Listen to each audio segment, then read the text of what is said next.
got Fiddler on the Roof on the mind for this one. That Matchmaker song is, I'm so tempted to sing right now. But I won't.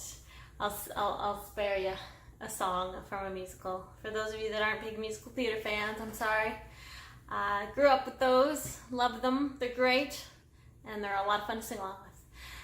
But that is not why you came here today. I do want to say, I am the box of chocolates of YouTube. I think you never know what you're going to get with the Rebecca channel, and for those of you that love surprises, well, or maybe not just surprises, but love an assortment of goodies, you're welcome. And for those of you that don't, I'm sorry. But not really sorry. Anyway, so today we're going to talk about matchmaking and best matches for the ENFJ. So all my ENFJ children, lovers, gather around the fire or the diffuser or the candle, and I hope we can dish about love and matches. This actually was a request from one of my viewers. Thank you so much for suggesting that. I love this idea of getting some ideas from my viewership about what you guys want to hear. That's pretty cool. So this is the first one. I didn't plan out what I'm going to say, but I kind of have some general thoughts on things when it comes to matches in MBTI. So many things. So a little background, I love, I mean, I love. I am a girly girl through and through, double feminine, according to the objective personality system. And so I'm a girly girl. And yeah, I actually used to watch, guilty pleasure alert here, Millionaire Matchmaker on Bravo, just relentlessly. I loved studying the people. I loved studying Patty, the matchmaker. I loved studying the pairings that she did. And I loved kind of predicting, are these people good for each other? Will it work out? Won't it work out? And why? Because I love analyzing people in general. So, yeah.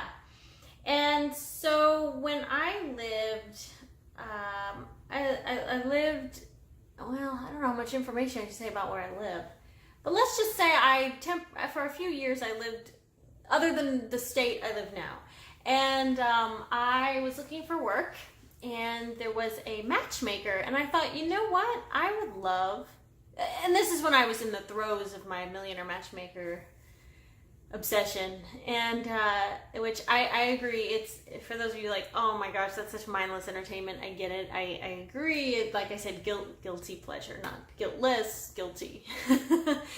And so I actually applied for a job to work for her because I thought, and I did love personality typing, I wasn't as into it as I am now, but I knew about it, and I thought, ooh, I love people and studying them. I think I could figure out nice pairings and get people together. And I actually got hired, and I was going to assist her, and I was going to work events and the whole 9 yards. But I ended up moving back home. And back home, I mean my home state, I should say, where I'm originally from, before I could start the job. So I never got started, but yeah, so this is interesting that a fellow ENFJ asked me about that, because I thought, ooh, you know, I've thought about this a little bit. And what's really funny is I used to have a very definitive box of types and pairings that I thought are ideal or perfect. And I think I want to start with this. And I know a lot of people say this as well. I'm not the only one. I think that any type really could work with any type, because honestly, if you are working on yourself and they are working on themselves, and you're growing and you're a healthy, whole, balanced individual, it's actually harder to type you. Yeah, that's why I think some people aren't sure of their type, or when people try to type others, they aren't sure of their type because maybe they seem like one type or another. It's not like they are just hitting certain functions over and over again and it's so obvious. It's like they have actually done the work, the inner work, to be a more well-rounded individual. That being said, if you're well-rounded and someone else is well-rounded, you're going to come together and have a healthy, happy relationship if you have similar values, if you have similar goals, if you have similar interests, and you know, the list could go on. But if you're kind of meeting at a good place where you see each other and you connect and you have the chemistry and the respect and the love, and you're both mature, respectful individuals, hey, typology be darned. I don't know how much language I should use on my channel, but because love is love. And I don't want to say, you as an ENFJ, you should look for these types and date these people, because that really would break my heart. I'm sure it would break your heart, and it just is heartbreaking to think you might miss the love of your life only because they didn't fit a certain letter, certain type, a certain temperament. So yes, I think that's my first and foremost overarching, arcing? I think that's my very TI. Sometimes I'm not sure if I'm saying the exact right word, and I doubt myself. But that's my overarching message, that don't limit your possibilities or yourself, because people can grow. You are going to grow. I've typed myself so many different types throughout the years. In college, I took a test and I was an ISFJ. And then I used to think, and my friends even told me, you're an INFJ. And then I started thinking maybe I'm an ENFP.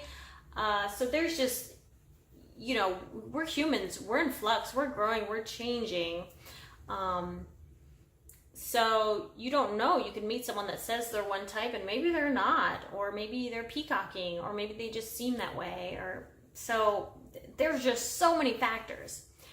However, that being said, I will say, for me personally, and this is just my perspective, I find I really enjoy connecting with other intuitive types. I have sensor friends that are great, and so there's nothing, I love, sensors are wonderful.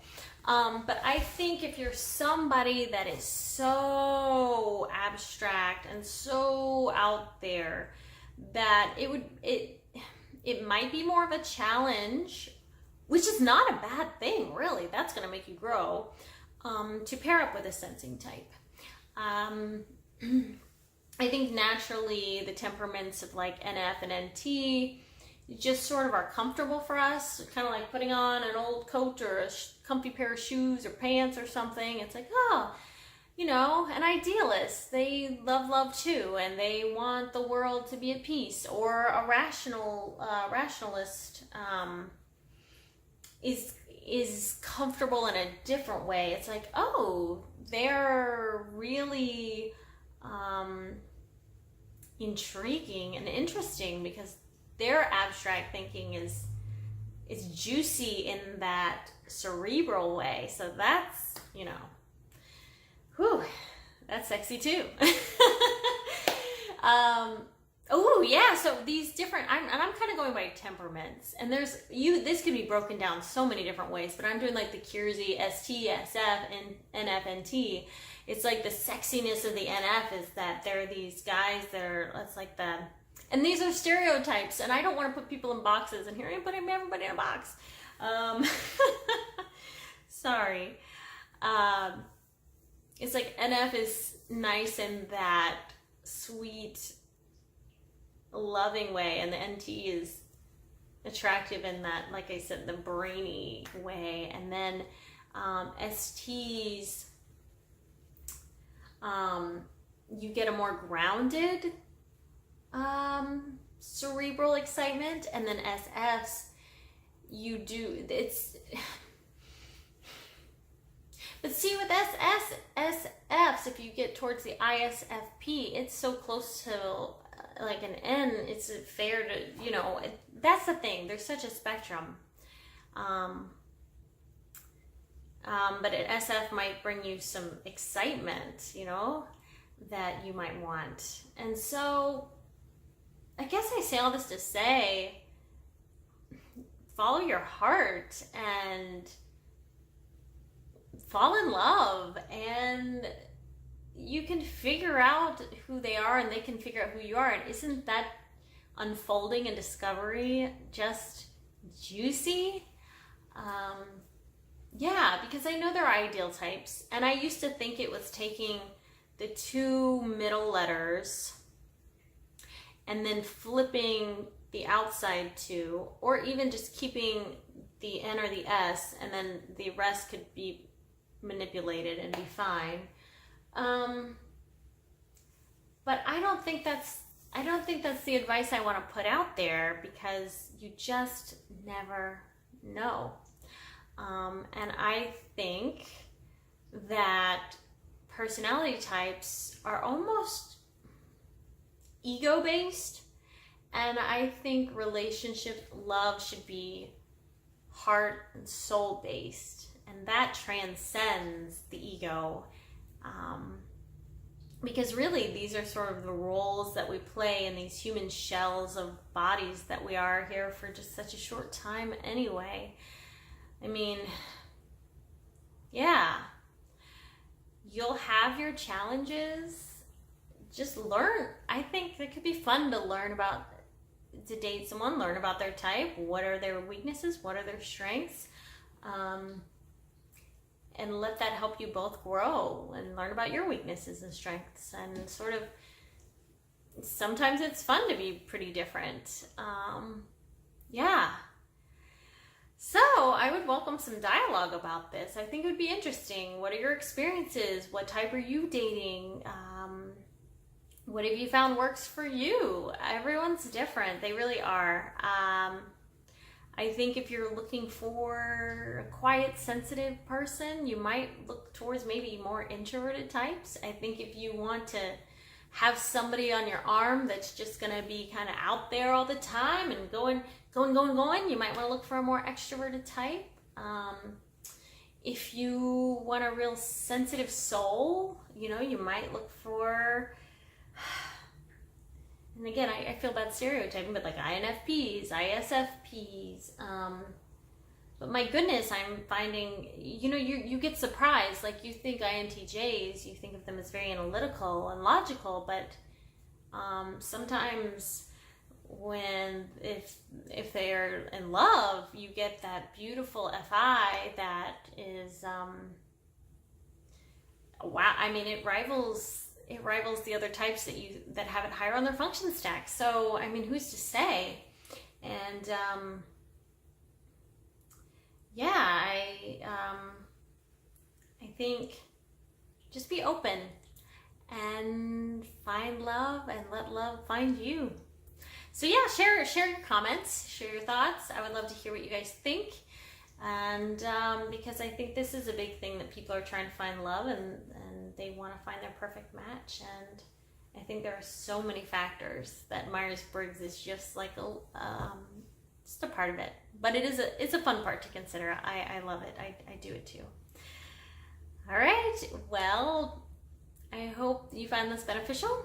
And I hope to see you guys again soon. All right. Stay weird, my friends, and may you find all the love in the world.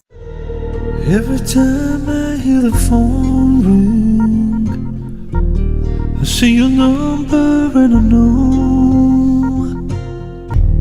Try to breathe and keep composure.